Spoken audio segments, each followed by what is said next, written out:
Hello viewers, अस्सलाम वालेकुम। कैसे आप सब लोग व्यूवर्स? आज की इस वीडियो में हम लोग हमारे सोलर सिस्टम के जो प्लैनेट्स है उन प्लैनेट्स के बारे में कुछ फैक्ट्स जानेंगे।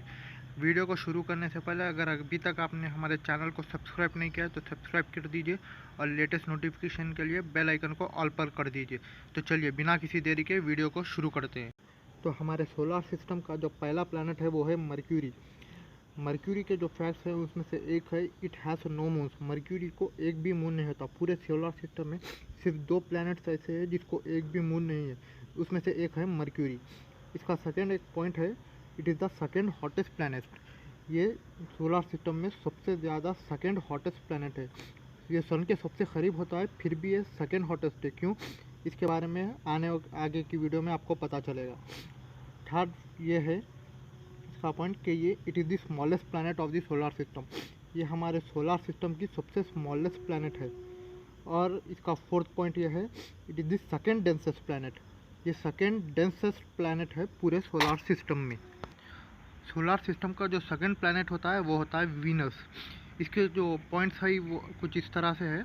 इसका पहला पॉइंट तो ये है, it is the hottest planet of our solar system. मैंने अभी मर्क्यूरी में कहा था कि मर्क्यूरी सबसे करीब होने के बाद भी सेकेंड हॉटेस्ट प्लैनेट है। तो सबसे हॉटेस्ट प्लैनेट जो है वो वीनस है। ऐसा क्यों है?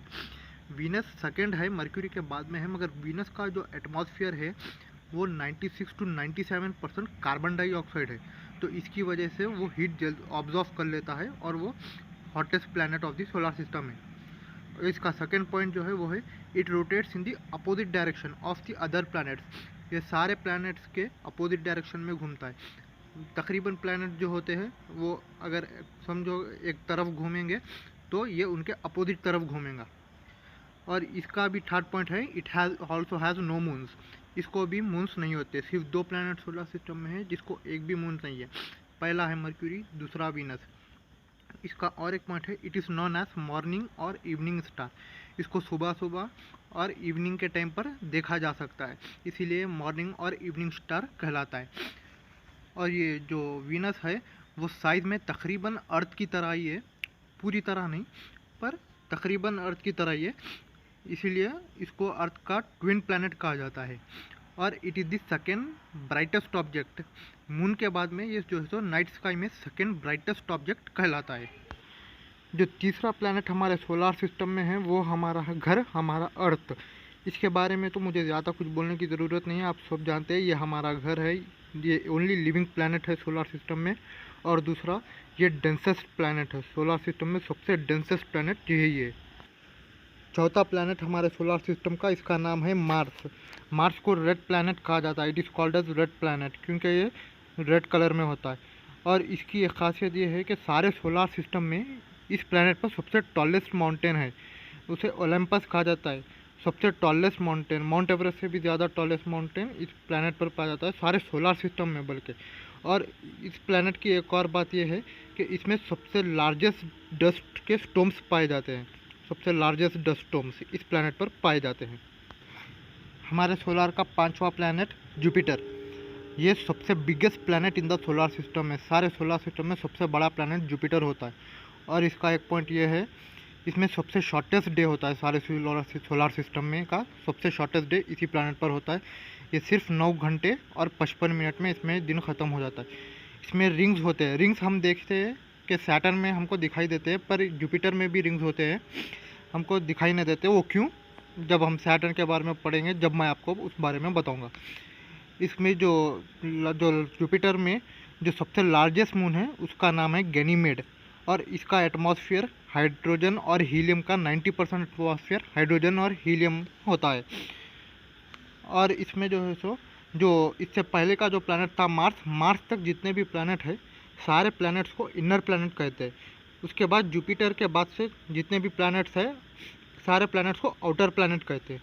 इनर प्लैनेट और आउटर प्लैनेट के बीच में जो जगह है, यानी कि मार्स और जुपिटर के बीच में जो जगह है, उस जगह को हम लोग एस्ट्रॉयड बेल्ट के नाम से जानते हैं। छठवां प्लैनेट हमारे सोलर सिस्टम का सैटर्न। ये जो है लास्ट प्लैनेट है जो हमारे नेक्ड आई को विजिबल होता है। हम बिना किसी टेलीस्कोप के नेक्ड आई से जो प्लैनेट लास्ट देख सकते हैं वो होता है सैटर्न। इसके आगे हम नेक्ड आई से नहीं देख सकते। इसमें जो है सो रिंग्स होते हैं। रिंग्स मैंने आपको कहा था जुपिटर में भी होते हैं, यूरेनस और नेपट्टून में भी होते हैं, पर सैटर्न में इसीलिए दिखाई देते हैं क्योंकि जो सैटर्न के जो रिंग्स होते हैं वो आइस से मेड होते हैं, आइस के बने होते हैं, तो वो उस पर जब लाइट पड़ती है तो वो जल्दी रिफ्लेक्ट करते हैं, इसीलिए हमको सिर्फ सैटर्न के रिंग्स दिखाई देती है, वही हमारे विजिबल रिंग्स होते हैं। दूसरे प्लैनेट्स पर जो रिंग्स होते हैं वो विजिबल नहीं होते। हमारे सोलर सिस्टम का 7वां प्लैनेट का नाम है यूरेनस। यूरेनस में भी रिंग्स होते हैं और यूरेनस जो है सोलर सिस्टम का सबसे कोल्डेस्ट टेम्परेचर यूरेनस में पाया जाता है। और यूरेनस की एक और खासियत ये है, वीनस की तरह ये भी दूसरे प्लैनेट जिस डायरेक्शन में रोटेट करते हैं उसके अपोजिट डायरेक्शन में रोटेट। सैटर्न पर जो है 30+ रिंग्स होते हैं, 30 से ज़्यादा होते हैं। यूरेनस में 13 रिंग्स है और जुपिटर में 4 रिंग्स होते हैं। और जो आखिरी प्लैनेट हमारे सोलर सिस्टम का है 8वां प्लैनेट, उसका नाम है नेपट्टून। नेपट्टून जो है सो इसमें भी रिंग्स होते हैं, इसमें जो है सो 5 रिंग्स होते हैं। और इसके बारे में एक ख़ास बात यह है जो दूसरे कोई भी प्लैनेट में नहीं है, ये जो प्लैनेट है उसमें सॉलिड सरफेस बिल्कुल भी नहीं है। ये प्लैनेट जो है गैसेस प्लैनेट है, गैस से मिलकर गैस पूरी एक जगह इकट्ठा होकर ये प्लैनेट बना है। ये सॉलिड प्लैनेट नहीं है जैसे हमारी अर्थ है, बाकी प्लैनेट्स है, ये सॉलिड प्लैनेट नहीं होता, ये गैसेस प्लैनेट है। प्लैनेट्स तो ख़त्म हो गए लेकिन एक है जिसका नाम है प्लूटो। ये प्लूटो को पहले प्लैनेट ही कहा जाता था, अभी ये प्लैनेट की लिस्ट में काउंट नहीं होता है। क्यों, मैं वो भी इस वीडियो में आपको बता देता हूँ, क्योंकि सोलर सिस्टम की बात चल रही है तो इस वीडियो में मैं वो डाउट भी क्लैरिफाई कर देता हूँ प्लूटो को और प्लैनेट क्यों नहीं कहा जाता। किसी भी ऑब्जेक्ट को प्लैनेट कहने के 3 कंडीशंस है। पहला कि वो सन के अतराफ में, सन के सर्कल में रोटेट करेगा, सन के अतराफ में रोटेट करेगा। दूसरा, वो स्फेरिकल शेप में होगा। स्फेरिकल शेप में पास प्लैनेट्स एग्जैक्ट स्फेरिकल शेप में नहीं है, बट स्फेरिकल शेप के आसपास ही होते हैं, स्फेरिकल शेप ही कहते हैं उसको, स्फेरिकल शेप में होगा। दूसरा, स्फेरिकल शेप में होगा पहला कि वो सन के अतराफ रोटेट करेगा। तीसरा जो कंडीशन है वो ये है कि वो अपनी ग्रेविटी की वजह से अपने ऑर्बिट के अतराफ में जो चीज़ें होती हैं, अब जो भी अब एस्ट्रॉइड कहो या जो भी कहो, जो चीज़ें होती हैं उनको क्लियर कर देगा, उनको हटा देगा वहाँ से।